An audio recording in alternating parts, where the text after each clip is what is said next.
I put the title right here so it helps when I'm making the post. But this book is almost over, so what you guys gonna read? Not read, but watch when this is over. After this chapter, you have 3 more chapters left. So, what you gonna start watching? Blaze of Light and Shadow, America's Most Eligible, or you're gonna wait until both those books are over and hope I make another read another smutty book. It's gonna be a while because there's still another book of Bolus, and AME has 3-4 whole books. So, what you gonna watch? What you gonna watch? This is over. Walking away. Just curious. Just wondering. What you gonna do when your smut is gone? Wait until I start posting more smut. The night at the fundraiser, you pulled over in the middle of driving Nadine home. You feel a surge of relief as you both realize what happened earlier in the night. Natalia orchestrated this whole thing. She wanted me to walk in on you, Governor Marin. You reach across the console and take Nadine's hand. She doesn't pull away, but you feel her tense up. She's trying to sabotage our relationship. She's been playing us all along. Ever since she tried to intimidate me during my idiot nerve, then act like it was just a test. Your jaw hardens as you realize how much of this is your fault for your Nadine and Natalia's path. I never should have arranged for the interview in the first place.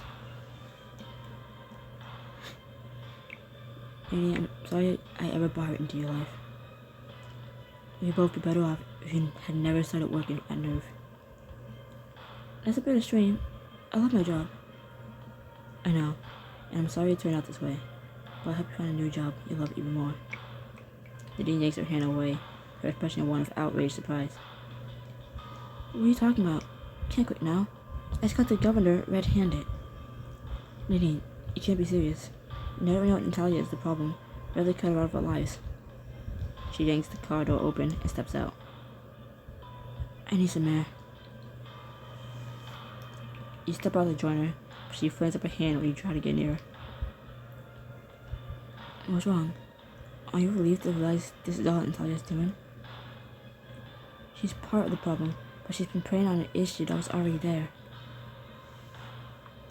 She's been prying on an issue that's already there. Maybe she'll keep doing it unless you quit. As long as she sees a crack in the armor that might let her get to me, she'll find a way to pry it wide open. The only way to protect ourselves is to remove the threat altogether. I can handle a manipulative ex-Reagan. What I can't handle is you trying to control every aspect of my life. She steps toward you, a dangerous new glint in her eye. Even though you're angry, you can't deny how it makes your heart race. You may be in charge of me in the bedroom, but it doesn't stand past the threshold. That isn't what I agreed to when we started this. This isn't a BDSM contract negotiation. It is our relationship.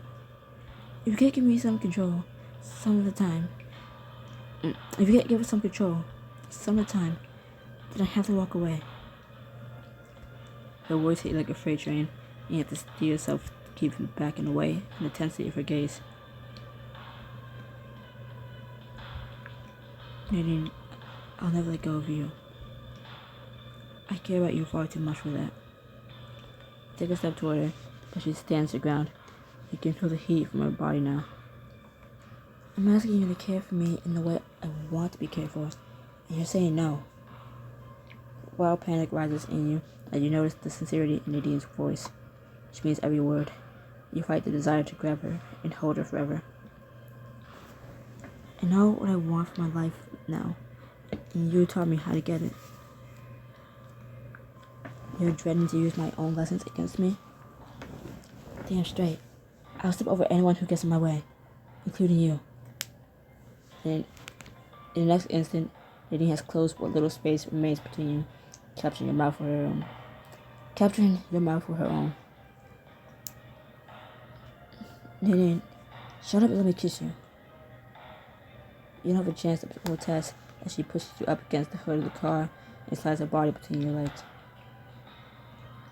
Nadine, I see no trace of hesitation or self-consciousness in her, only certainty and a desire that your body reacts to instinctively. If you don't want this, you know how to stop me. Part of you wants to push her away, but more of you wants to give in, let her have her way with you. I don't like the wording on that. Let her have her way with me, but to let her have her way with you. I don't like that wording, but whatever. You reach down and grip her thigh, the one that's pressing your legs open for her. And be very careful about how you use this, Nadine. You know what I can do to your body when you push me. I don't see any strength here, Reagan. I just see you pinned against the hood of your car. According to my rulebook, that means I'm the one who gets to make the demands. Without waiting for your response, my mouth is on top of yours once again. With dizzying finesse, she sweeps her tongue along yours until all you can feel is a rush of adrenaline pulsing through you. Goddamn, Nadine. Would you give me a minute to think? No. For a minute, you would have to take it from me by force. You glance at your surroundings, but it's late at night. The canal is deserted. Not that 100 onlookers will stop me from ravishing Nadine here and now.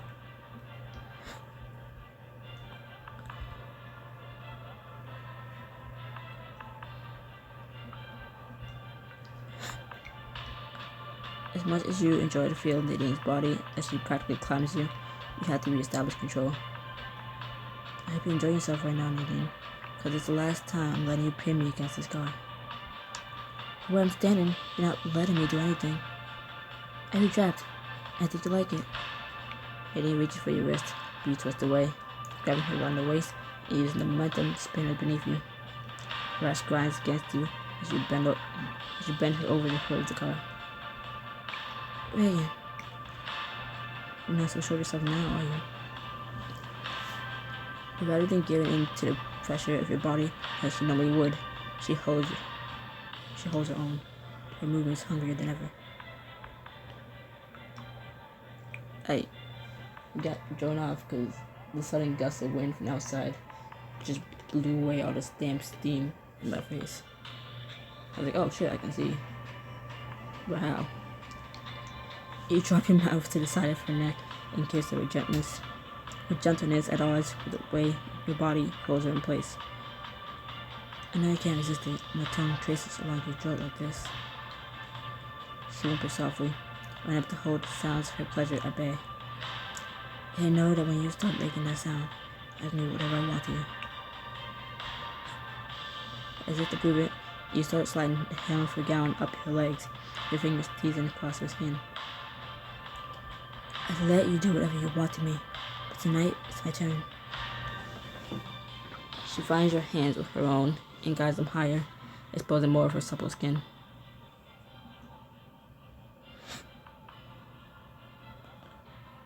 See what I mean? I can feel your fingers itching to get inside my panties. So, I've never hidden how hot you make me. You love how what I get for you, how good it feels to have me clenching tight around your fingers. She presses her legs as she guides her hands to the hem of her panties, then hooks her finger down them and slides them down. You want inside me so bad that you do anything to have me, even if it means letting me win. She cries out as you find a wet center and run her finger along it. You ache for more, but force yourself to go slow. You're awfully critical for someone who can't resist my touch. Baby Cullum is different from making me happy, Reagan. If you don't know that by now, you stop her words by stroking her pleasure point in a way you know she can't deny. Tell me you don't want me, Nadine. Tell me you don't want this. You plunge your finger into her body. First one, then another, then third. She moans as her hips buck against you. I do want this, but I want my autonomy more. The sound of her defiance gets you almost as hot as the sound of her pleasure. You slide your fingers out, leaving her gasping. If you want me to touch you again, you have to ask for it. But the challenging look in her eyes doesn't fade. Instead, she flashes you a bold stare. What if I want to touch you?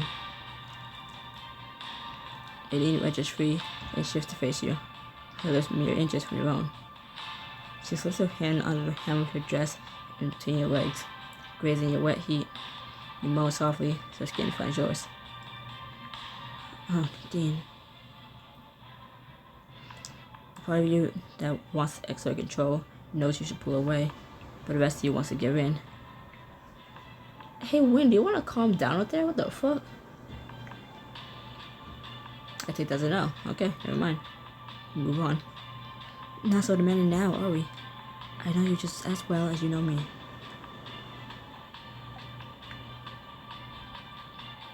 The wind's scaring me. The wind's scaring me. Why are you so aggressive? You're making my door shake.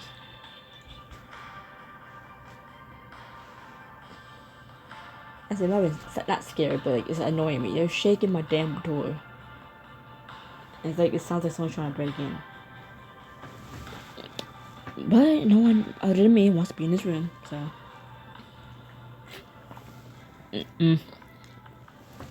Yeah. And my nephew. But, like, that's beside the fucking point. No one that lives in this house wants to be in my room. But that door rattling is I don't know. Not that I want to hear it too dirty in the morning. It feels so good to have her work in your body. Her touch rough, she takes what she wants from you. Too dirty in the morning in a dark room, only lit by my TV, which is a dark screen. And then just having the wind howling outside, shaking everything in the fucking room. Yeah, that's not some type of horror story. You get wet for me the moment I walk in the door. Take one look at my body and start to burn for me.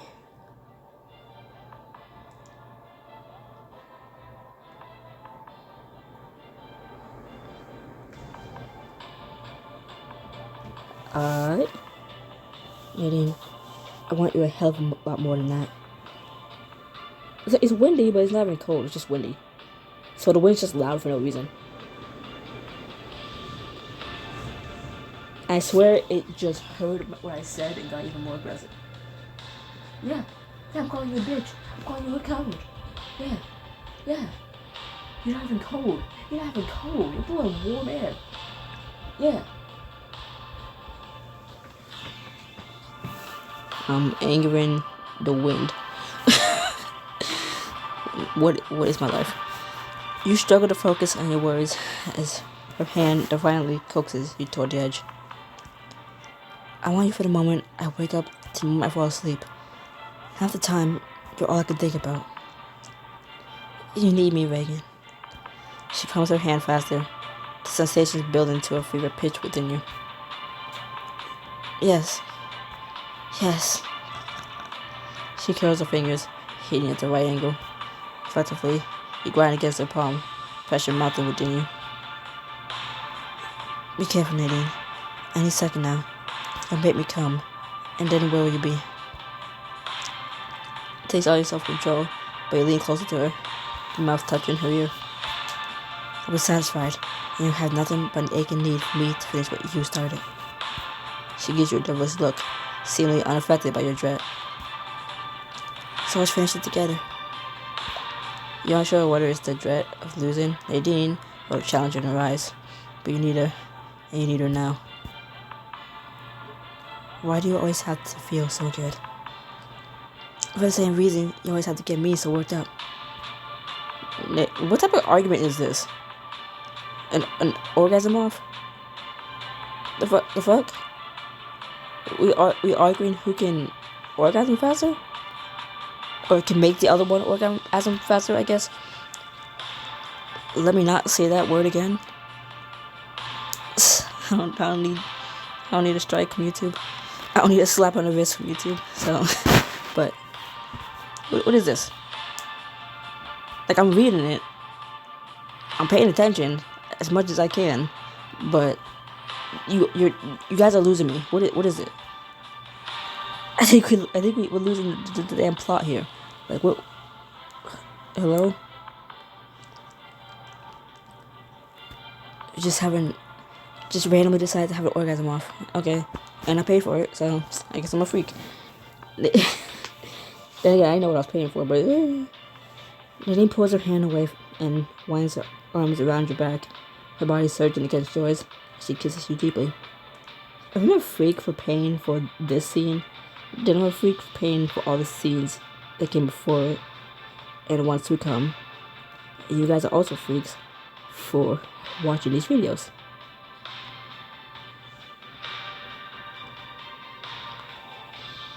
I see what gets the views. I see what gets the views. And that's why I keep pausing on Bolus. I see the views. And that's why I said at the start, what you guys gonna watch when this book is over? Because there isn't a book 3. You push her down against the hood of the car, carrying your bodies over the sleek surface. I need you, Nadine. Yes. God, yes. I need you too. You wish you had more control over yourself, but your hands are rough from impatience as they yank her legs wide. She gasps but doesn't fight you. Her hips beckon you to take her any way you want.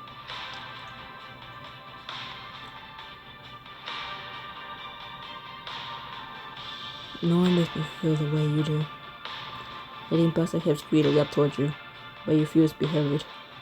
Going for every inch of her body, she finds her wet center, instead of playing her body like the beautiful instrument it is.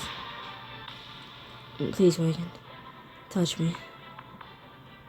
I'll do this at my own pace, or not at all.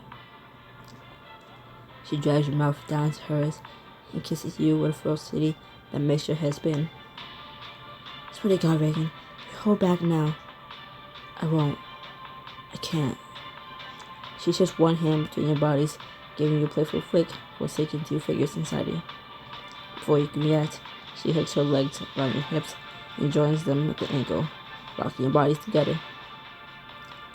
What the hell do you think you're doing?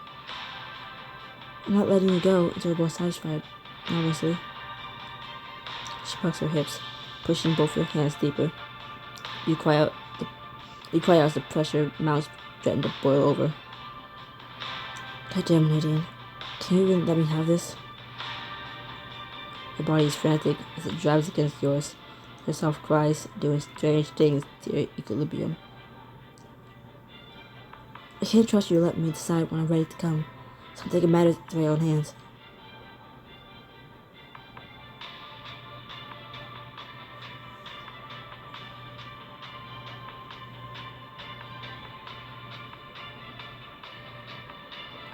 I just felt a gust of cold air. And I was like, I know damn well it's not coming from outside, because I stood out there for like a few minutes. It's not cold. It's just annoying, harsh, warm wind. So I think the wind just like came in and blew the steam from the humidifier on me. Because this thing is cold. This thing next to me is cold, and it just blew up around me. I feel like I just like died. It's like all misty. Like I'm not sitting directly in front of it, but then suddenly it's in my face. So like the wind just blow that around me? The fuck? When I said my room is like a horror movie, I meant it. Just suddenly steam in my face, like, oh, okay. Like it's wrapping around me, and I feel a cold chill. Like, oh, okay, cool. Part of you wants to slow her down and take back control, but even more of you doesn't want to resist. Her hold on you is so tight that you have no choice but to continue fingering both your bodies till the sweet torture comes to an end. You can stop me anytime you want to, Reagan. You know how. You know how. You can't stop her. The way her hips drive against yours, the way she's biting her lip, you're hers, body and soul. You wanted this the whole time, didn't you? Me on top of you. Me inside you. Yes, Reagan. Yes. Nadine tilts her head back and arches her whole body. She lets out a cry of release. That side of her like that is more than you can take. You give in, let your own release take over. She comes hard against you. Oh God, Nadine. You have no idea how long you stay like that. Your body's joints both come down for you before it tights.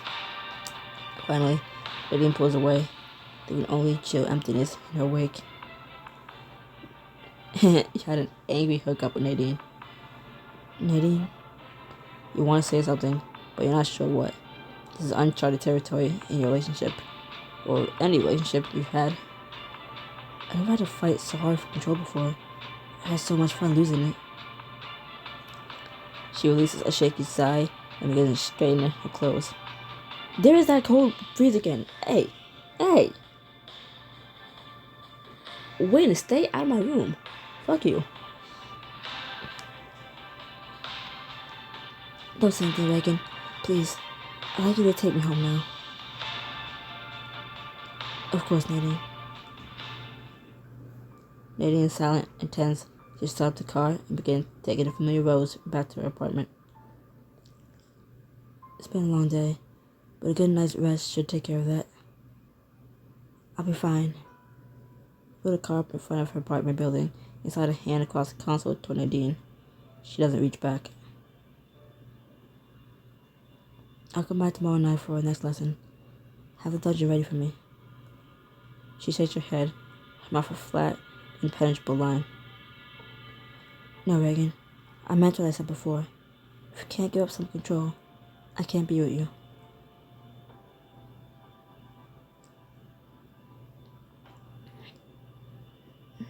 Nadine, I wish I could. I wish I could give you what you're asking for, but I can't. I had a feeling you'd say that. It's weird looking at the lights on the cars in front of us, and the street lights and stuff. It's like, obviously it's blurred. It's not gonna be, it's not gonna be that realistic, I mean. But, it's the I might butcher the word, but astigmatism, that thing, like the lights look like long streaks. That's what I'm used to seeing. So looking at this and not seeing that is confusing me, because it's like, where is it? And why does it look so weird? She gets out of the car and does exactly what she said she would. Walks away. On Monday morning, I want to dive into that pool.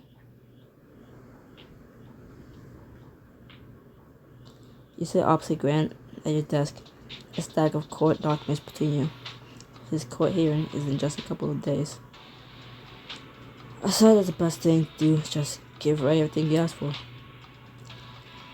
You beat down the phone in your lap. You're touching only half of your client. What he demands is his for the taking. He doesn't deserve to suffer because I can't make things work. That sounds reasonable. No matter how much you will the screen to light up or in the message, your text thread with Nadine remains one-sided. I'm sorry about how you ended things. Willing to consider renegotiations? I'll be here when you're ready. You fight the urge to send her another text, but it's clear that she needs more time to cool off. I also decided to sell everything I own and take up residence on the moon. Wait, what? I'm sorry. Did you just say that you're going to the moon? Yeah, see, Megan, he knew you weren't paying attention. Like, damn, girl. You got it bad. You got it bad when you're stuck in the house. You don't wanna have fun. It's all you think about. Oh, good. You are paying attention. You shake your head and attempt to clear it. Sorry, I'm a little distracted. Graham pushes the files to the side of the desk rests his elbows on the edge. No offense, Reagan, but you look like hell. You rub bleedily at your eyes. You got almost no sleep for the past 2 nights. Your mind was playing the scenes in the fundraiser over and over. I've seen you down in the dumps a few times, but this is different. Are you sure you're okay?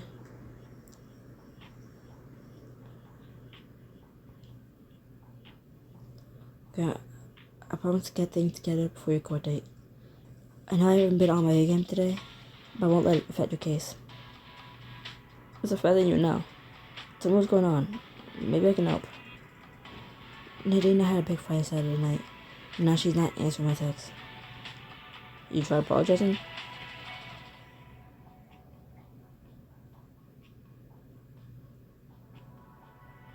You won't lie to Nadine and you wasn't sorry. Grant, she wasn't ready to hear it. I tried, but here in the moment, it's no use. Why is the coffee and whiskey glasses? I don't know. On the table, shining. Look at that. Look at that. Look at that gleam. Grant has a.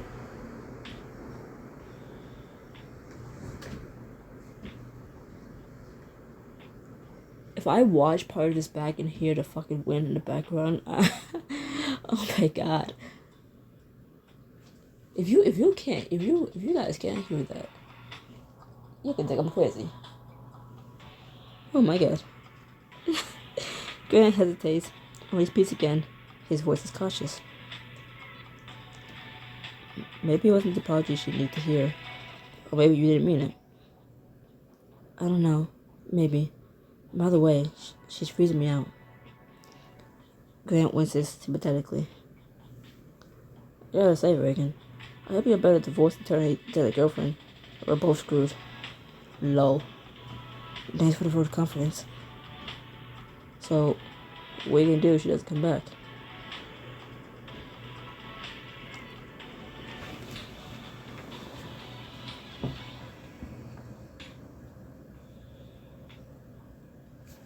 I'm gonna try to get closer to my door so you can fucking hear the wind the next time it wants to do that. Grant, I don't even want to think about that. Nadine wouldn't do that to me. She always gives me a chance to explain. I don't know. It sounds like she already tried that.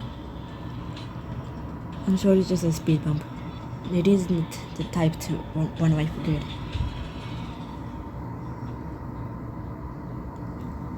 I wish I had your confidence. Once Ray walked away from me, that was the beginning of the end for us. He seized the chance to return the focus of the conversation to Grant's case. Dan's get you over this. Dan's get you over the finish line so you can start fresh. Back to work. Long after Grant leaves, your conversation with him lingers in your thoughts. You're only about there when your assistant appears into your office. Mr. Owen, you have a visitor. She doesn't have an appointment, but I think you want to see her. Your heart leaps into your throat as you feel a momentary pang of hope, only for it to be quick. Oh my god, please try that again. Your heart leaps into your throat as you feel a momentary pang of hope, only for it to be quashed when it isn't Nadine. Hello, dear. Mom, what are you doing here? Is that any way to greet your mother? As her expensive perfume fills your office, you hear her wave of nostalgia and affection. You kiss her cheek.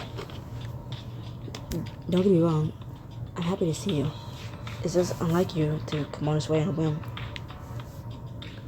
I have a bone to pick with you, my dear. Ideally over lunch. I love to. I'm not sure I have the time. Your next meeting isn't for 2 hours, ma'am. Delightful. In that case, when are they going to stand at lunch? I'd love to visit the botanical gardens. Wary though you are of your mother's intentions, whatever she's come to yell at you about would go over better. Take her to her favorite place in the city. Besides, it's been a long time since we had a real heart-to-heart. I don't know when I'll get another chance. Fine.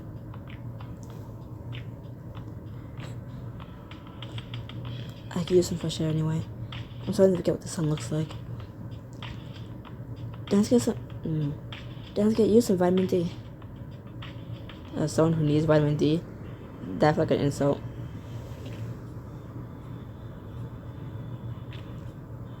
I don't want to be in the sun. You order ahead at your mom's favorite cafe, then pick lunch up on your way to the Chicago Botanic Garden.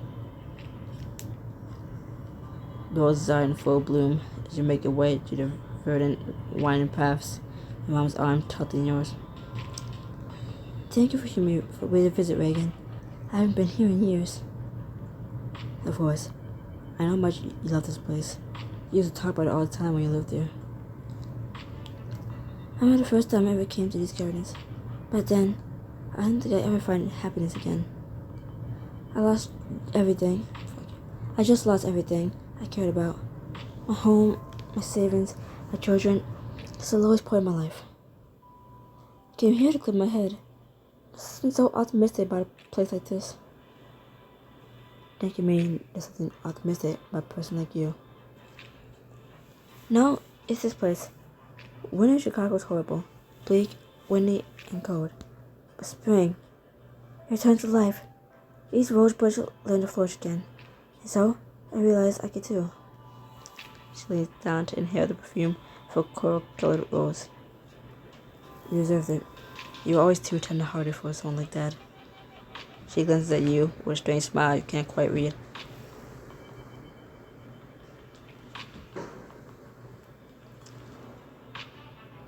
You're more romantic like me than you think, you know? Your father may have given you his business acumen, but your heart's for mine. But your heart's for me.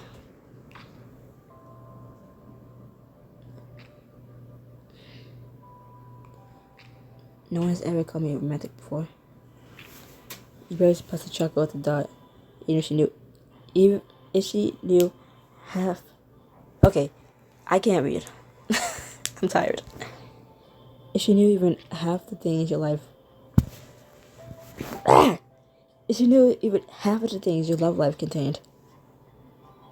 If you think I'm an example of modern romance, you've been out of the dating world too long. I know a lot more than you think. My hairdresser got me on that app, Kindler. Mom, you can't be on dating apps. Why not? I'm single. I'm attractive. Instead of taking a hint and changing topics, your mom continues on. Anyway, these stories made me realize that I can build and have a second chance. That'll be okay. She turns her gaze on you. More importantly, that you'd be okay.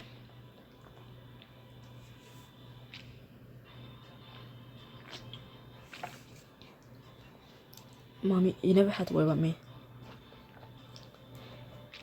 Reagan, you can't even crack a smile when talking to your own mother. I mean, I know I can't, but do you always have to come up as like a bitch? Like you're hot, but that doesn't mean you're justified for always being like a bitch. You can't even crack a smile when talking, especially time with your fucking mom that you just said you haven't spent like time with her in a long while. The fuck wrong with you?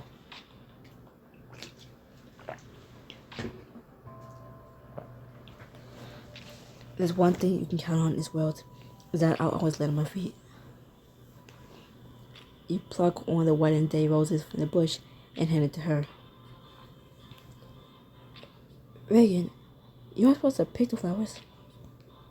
There you go. I make a huge donation to this place every year, Your Honor. I think they'll let it slide. Your mom heaves a sigh, puts out the flowers into a buttonhole of her blazer.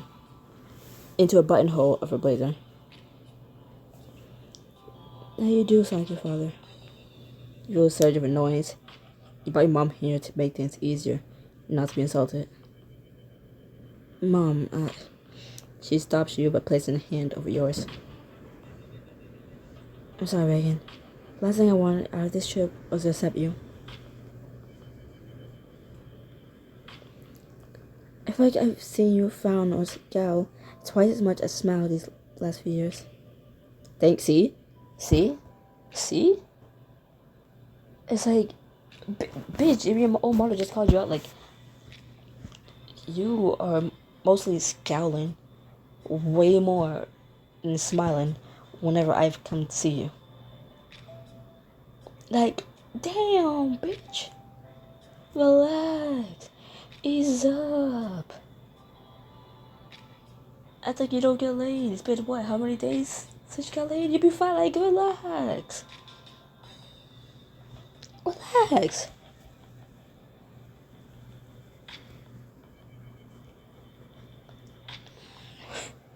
That's because I learned how to protect myself. Don't worry, my smile is still there.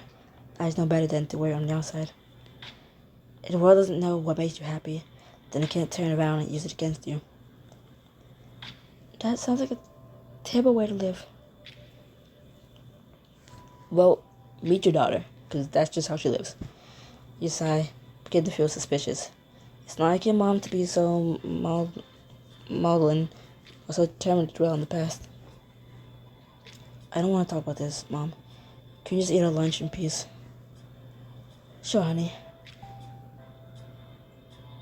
Find a secluded gazebo and unpack your lunch order of sandwiches and coffee. Join more topics of your conversation.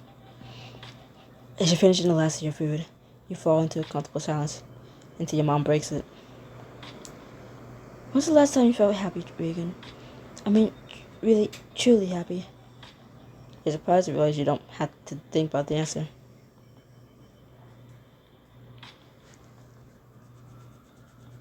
But she doesn't know who Nadine is. Yes, she does know.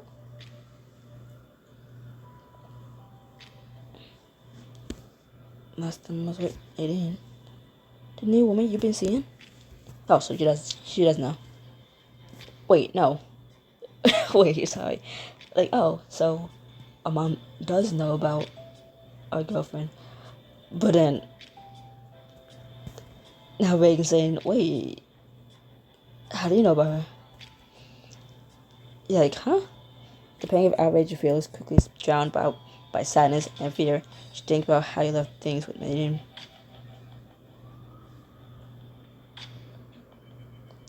I was like, oh, so we told our mom about Nadine.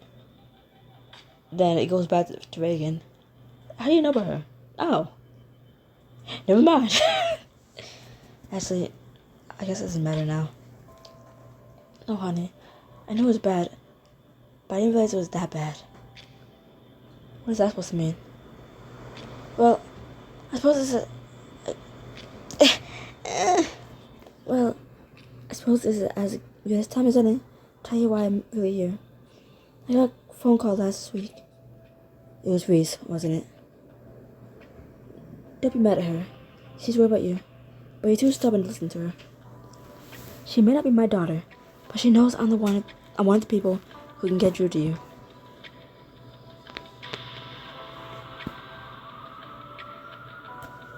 I'm fine, no matter what Reese told you. I'm sorry that you came all this way for nothing. Nonsense. Do you think a mother can't tell when her daughter's in pain? It's written all over your face. Mom levels her penetrating gaze on you, the one you inherited from her. Reese told me about the dinner with your father and his explosive ending. You feel a pang of guilt. You haven't had a chance to check on Reese since the confrontation. Is she okay? That dinner was difficult for everyone, but especially for her. My mouth is against me today, holy shit. She is. The fact that she credits your intervention on her behalf. I should have done that years ago. Your mother's smile turned sad. I wish you could find a way to get along with your father instead of fighting him at every turn. Mom, you of all people should understand. After everything he stole from us, how can you just move on? That was a long time ago, Reagan. You can't hold on to your anger forever. Mom grabs both of your hands before you can jump to your feet and escape the rest of this conversation. It breaks my heart to see you living so much in the past. In my past. Yona's eyes flood with tears, but she doesn't make a move to wipe them away. Your father lost any power he had over me, and I forgave him and moved on. I wish you would do the same. The man has no power over me. I don't know what you're talking about. He doesn't control anything about me. Not anymore. I wish that were true, but I can see how your anger and fear affect you. Your mom reaches up to cup your cheek, a troubled expression on her face. He's the reason you can't trust anyone with your heart.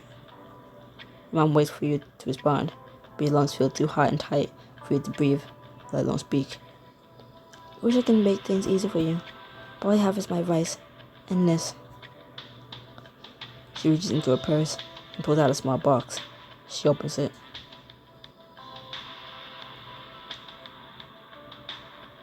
It's as beautiful as I remember. My grandmother gave it to me. My grandmother gave it to my father, who gave it to me, and now it's yours. I'm honored, but why now? She presses the ring firmly into your hand. I don't know much about this new girlfriend of yours, but from what Reese had told me, she's something special. What makes you think Nadine is different? For starters, the way you say her name. I say her name the way I say everything. You can lie to yourself, but not your mother. What's she like? Your desperation to talk about Nadine is so strong that you give in and answer. Stop making me pick.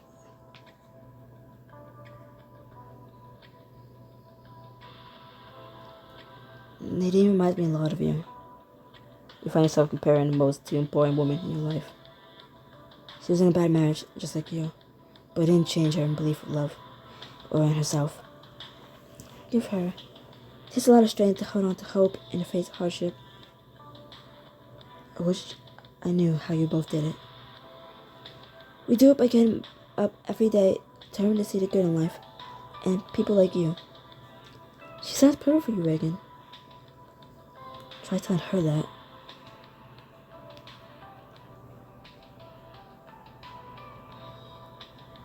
Mom, I'm not the marriage type. Save it for Red, or hell, for Reese. It'll never be more than a fancy paperweight for me. You love this woman, don't you? Yes, but there's more to it than... This is exactly what I'm talking about. You can't let my history with your father keep you from happiness. The heat goes out of her, and she squeezes her hand, her expression softening. You don't have to marry Nadine tomorrow, or at all, for that matter. I hope that you'll someday open up your heart enough to find the right woman, and hold on to her once you do. Your hand closes around the ring box. You know you can't form the words. Your thoughts had never been clearer. There's no someday about it. The only woman in the world I want to spend the rest of my life with is Nadine. I know I interrupted your workday, so I'll let you get back to it. Mom stands, then presses a quick kiss to your cheek. It's good to see you, hon. Remember, only you can decide whether or not to be happy. Instead of heading back to your office, you cancel the rest of your meetings and make a beeline for Nerve. I already wasted enough time as it is. Well. It isn't my favorite divorce attorney. You try to push past Natalia to Nadine's office, but she steps into your path. I had neither time nor the patience for your games right now. Actually, you have all the time in the world. Nadine isn't in the office. Or the state, for that matter. Natalia, what the hell are you talking about? She smirks at you, a gleam of malicious playfulness in her eyes. She's long gone by now. That's far away from you as she can get. Ooh, Reagan, you fucked up.